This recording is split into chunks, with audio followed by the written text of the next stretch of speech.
Change the Padres presents Keeping Ownership Honest. Part 1. Ownership Hears Us.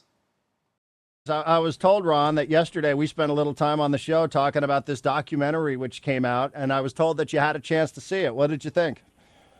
Well, I think Mr. Carver is a very passionate fan. To take the time to put together a video like that obviously required a lot of time, and I love his passion. I'm hoping that as we go forward, he feels more comfortable what we're doing than he did about what happened in the past.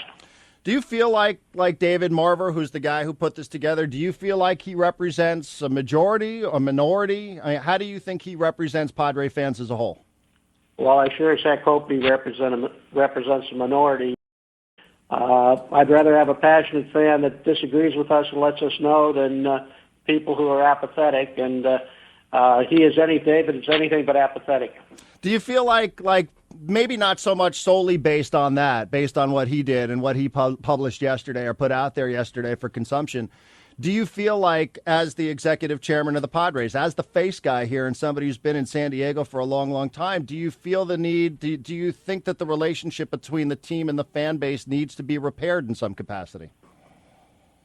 Well, we can't go back, but I think what you're going to see over the next 12 months and beyond from us is engaging the community at a higher level than maybe has been done in the past. We have people who are involved, whether it be in ownership or in management, that want to be here, want to do what they're doing, and want to really get more involved with the community to the extent possible.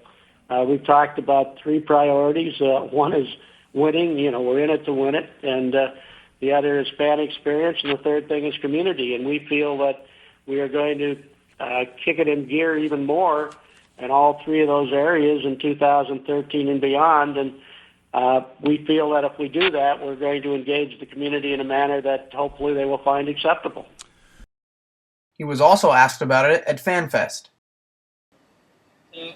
Yeah, I'm huge Padre fans. We live in Santa Barbara. Come down here for at least 12, 15 games a year. Just for the Padres. Just want to know if you have any comments. And I'm sure you're going to get a lot of questions on that video that just came out. I know this won't be the first question that you hear from this, but just as a fan for a long time, it definitely is a lot of disappointment over the last couple of years. I'm just kind of curious if you have any comment on that video.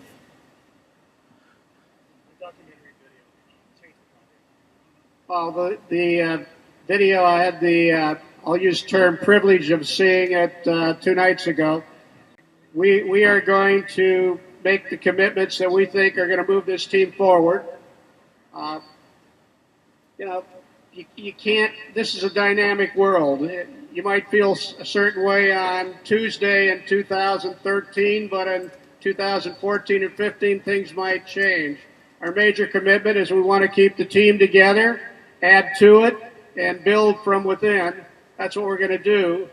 But the numbers in terms of what we're going to do, player, personnel, payroll, and such, we know we have to grow payroll. We know we have to be better in terms of the farm system over a longer period of time. We know we have to draft better. We do think we have the people in place to do that. Hold us accountable in the next few years and see what we've accomplished. Deal. Part 2. New promises. I would say 2014 or 15, there will be a new scoreboard. There's a bold promise. A new scoreboard by 2015. Hopefully it isn't like when Jeff Morad promised us a new HD scoreboard, as you can read here, back in May 2010. I would expect that before this season is over, we will have our application in. We're hoping for an all-star game in 3 to 4 years. It's that far out.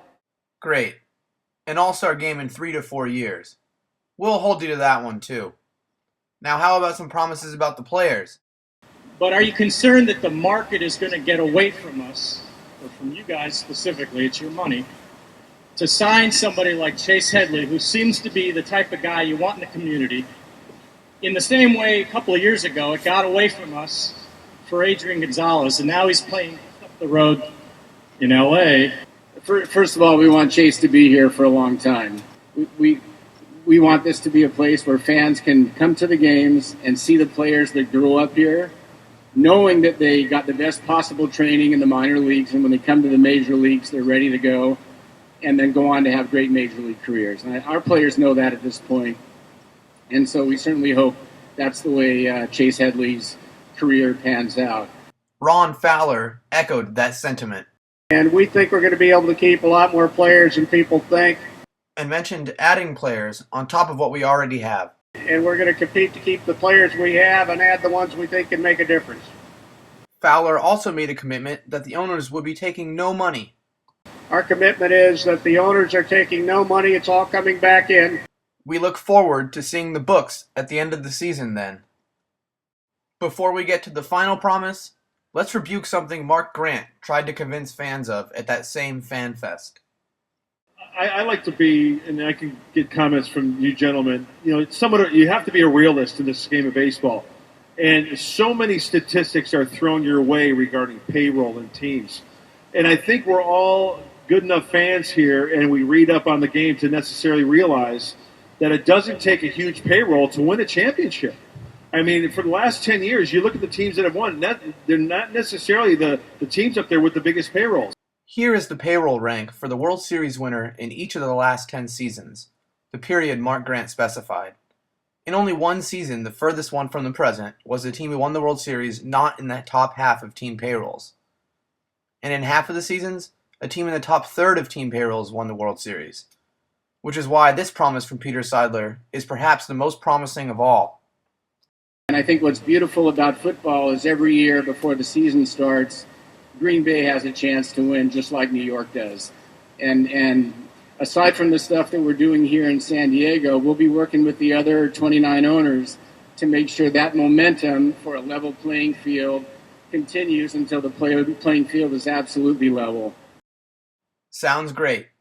And we'll be keeping you to all of those promises at facebook.com/changethepadres. Please join.